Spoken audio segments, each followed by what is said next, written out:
C'est Judith des Magies de la Lune et on se retrouve pour la météo cosmique pour le jeudi 15 septembre 2022. Alors qu'est-ce qui va nous arriver?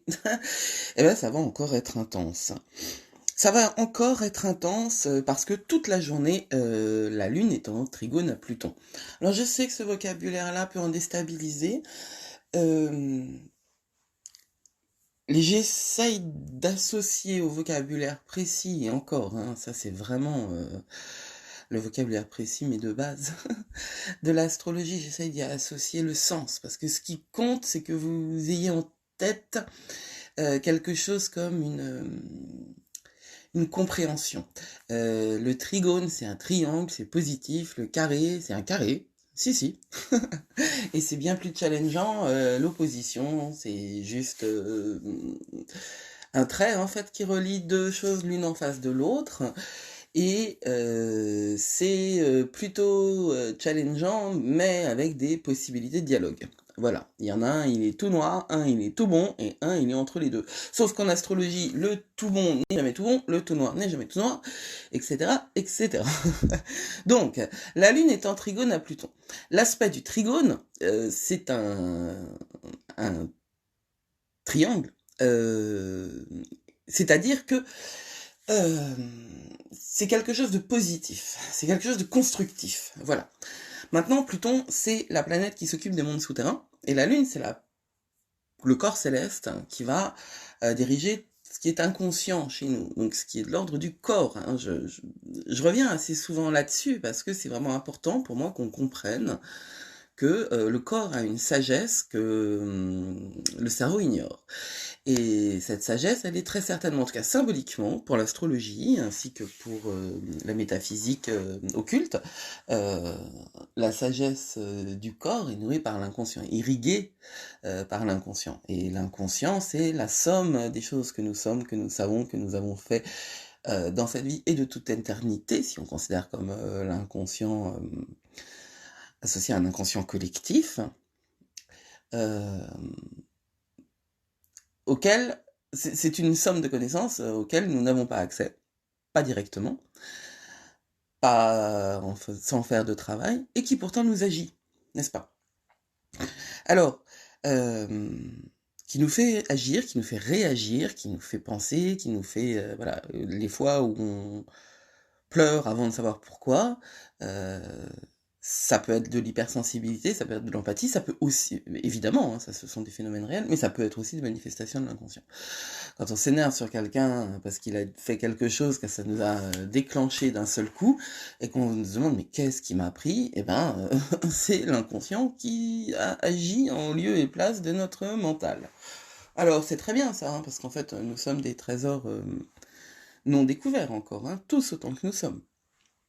Et le job de chacun sur cette terre en 2022, c'est de découvrir quelle est la nature de ces trésors. Notre job à tous, c'est d'avancer en conscience et de nous connaître. Ça, j'y crois fermement. Alors, je vais revenir sur la Lune en trigone à Pluton, parce que c'est quand même de ça dont on parle. Et ben, c'est un transit qui nous amène en fait des émotions mêlées.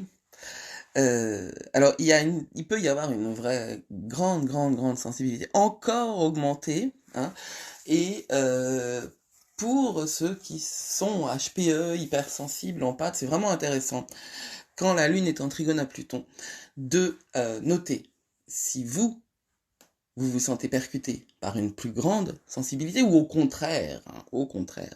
Parce que je réalise beaucoup que les phénomènes astrologiques peuvent déclencher des choses autant qu'ils peuvent les déclencher en creux. Hein. C'est-à-dire que si c'est trop, ça va chanter. Ça va s'arrêter. En fait, il y a quelque chose qui va interrompre la communication. Tout simplement, c'est une question de survie. Hein. C'est pour ne pas s'effondrer ou ne pas être totalement submergé par la sensibilité et l'émotion. Donc, c'est une journée avec une sensibilité profonde qui peut irriguer et enrichir toutes nos relations et les processus créatifs. Hein. Mais d'un autre côté, puisque ça vient de l'inconscient, ça peut aussi nourrir des obsessions qui ne sont pas obligatoirement très saines. Et la clé aujourd'hui est vraiment de maintenir sa conscience. C'est pour ça que je parlais de ça au début. C'est qu'il faut maintenir la conscience de soi et il faut, aujourd'hui en particulier, prendre cette opportunité pour apprendre un peu plus encore sur la nature de nos émotions et sur la manière dont nos émotions vivent en nous et nous font vivre. En gros, c'est pas le tout de se savoir hypersensible ou HPE. Encore faut-il savoir naviguer ce bateau-là. Et ce sont des jours comme ça qui peuvent nous donner des informations sur la manière dont on peut le vivre. En fait, ça c'est vrai toute la journée, mais cet après-midi, la Lune est en vide de course. Donc entre 15h et 22h, enfin 14h58 et 22h15 précisément, la Lune est entre deux signes, entre le signe du Taureau, donc ce matin, et le signe du Gémeaux, donc à partir de 22h, et pour demain. Alors le vide de course, je le rappelle, c'est un temps où on flotte un peu. Donc c'est un bon moment pour aller boire un café avec un copain ou une copine, faire des choses qui sont un petit peu légères, pas obligatoirement hyper importantes dans sa vie, et certainement ne rien commencer que l'on veuille absolument voir se pérenniser.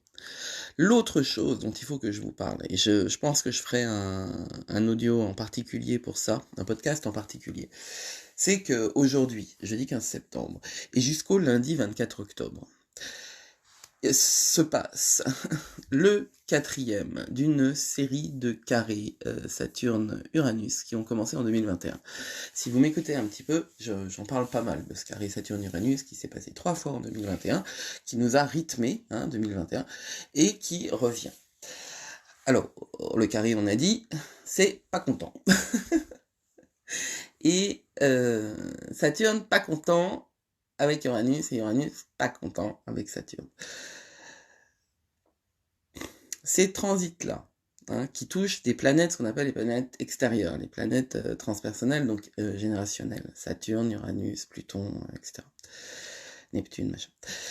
Ces planètes-là sont censées avoir un impact plus important sur le collectif et sur le niveau global que sur le niveau personnel. Je dis censé parce que ça, c'est l'astrologie traditionnelle et que moi, j'ai une approche très terre à terre, essai-erreur, et que ce que je vois, c'est qu'il y a un impact très très important de ce carré-là dans la vie des individus. Mais bon, quelque part, comme moi je pense que tout est fractal, que ce qui se passe dans le microcosme se passe dans le macrocosme, que ce qui est à l'intérieur existe à l'extérieur, voilà, ça me surprend pas que les grands mouvements collectifs aient un impact sur nous dans notre réalité individuelle. Alors, je vais pas en faire trop parce que sinon ce sera beaucoup trop long, mais Saturne, c'est la discipline, la règle, la contrainte, la tradition. Uranus, c'est le punk rock. Je sais pas si c'est un punk rock ou si c'est un rebelle, mais Uranus, il est là pour tester les limites, apporter de la nouveauté, faire exploser les cadres, interroger les cadres, et nous permettre d'avancer. Parce que si nous n'étions que dans des énergies de contrôle et de tradition, rien ne serait possible. Vous imaginez bien tout de même que toutes les découvertes ont été faites le jour où on est sorti du processus habituel.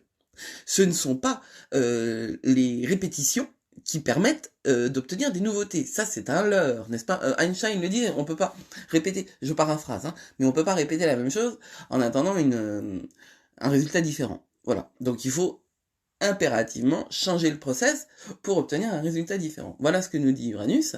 Et Saturne, lui, c'est une énergie qui nous maintient. Et en même temps, si on n'était que uranien, ce serait du grand n'importe quoi. Les deux sont nécessaires. Sauf que là, les deux, ils s'engueulent un petit peu.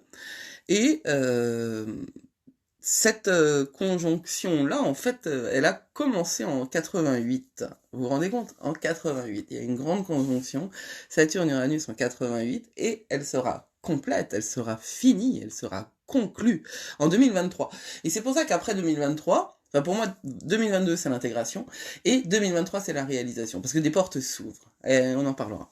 Donc, aujourd'hui, et jusque, je l'ai dit, donc octobre, 24 octobre, il va y avoir cette réactivation de la tension entre l'individuel et le collectif.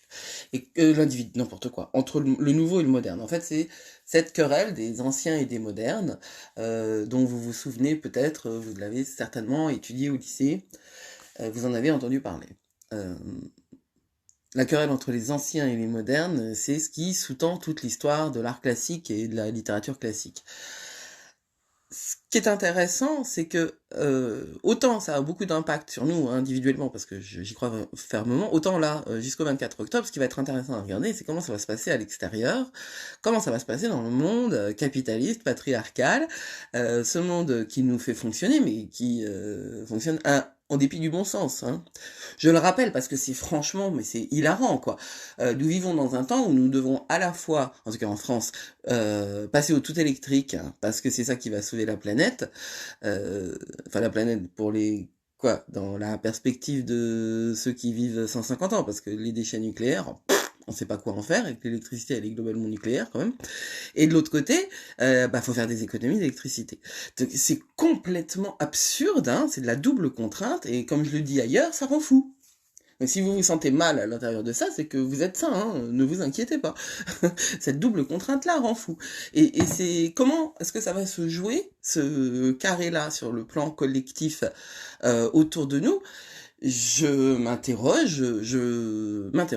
En tout cas, c'est ça qui se joue, hein, c'est la tradition contre l'innovation, pour faire très court. Et sur le plan personnel, parce que nous avons quand même une lune en trigone à Pluton, et qu'il s'agit quand même aujourd'hui en particulier de capter les leçons que ça peut avoir sur nous sur un plan personnel, essayez de voir si des sujets, si des rencontres, si des... ce que vous faites aujourd'hui peut avoir une résonance avec ce que vous avez vécu en 2021. Tout au long de l'année. Les carrés, il y en a eu un, mais je me souviens pas des dates exactement, là, je suis désolé. Ce sont des rappels. Vous savez, comme quand une odeur passe et qu'elle nous ramène à notre enfance, ou quand une chanson passe et que d'un seul coup on se trouve projeté dans une histoire d'amour passé. Ce qui peut se passer aujourd'hui, c'est ça. Ça peut être des formes de rappel à votre mémoire de ce qui s'est passé en 2021 et de ce qui n'a donc pas obligatoirement été traité. On ne peut pas tout traiter tout le temps. Et à chaque fois qu'on traite quelque chose, c'est cyclique. Et quand je dis traiter, je veux dire qu'il se passe des choses dans nos vies devant lesquelles on est parfois complètement impuissant et on doit bien continuer. Parfois, on continue en force, hein, avec les dents, comme je ne sais plus qui le dit, mais ensuite viennent les explications. Les explications, si on veut bien les écouter, elles viennent toujours. Alors je vous souhaite une belle journée. Oh grand Dieu, j'ai été très très longue. Je vous souhaite une belle journée. Prenez soin de vous et n'hésitez pas à commenter, à participer et à me dire ce que vous en pensez en fait, ce que ça vous fait, si ça vous guide ou pas. Je vous souhaite donc une bonne journée. Prenez soin de vous. C'était Judith pour les magies de la lune. À demain.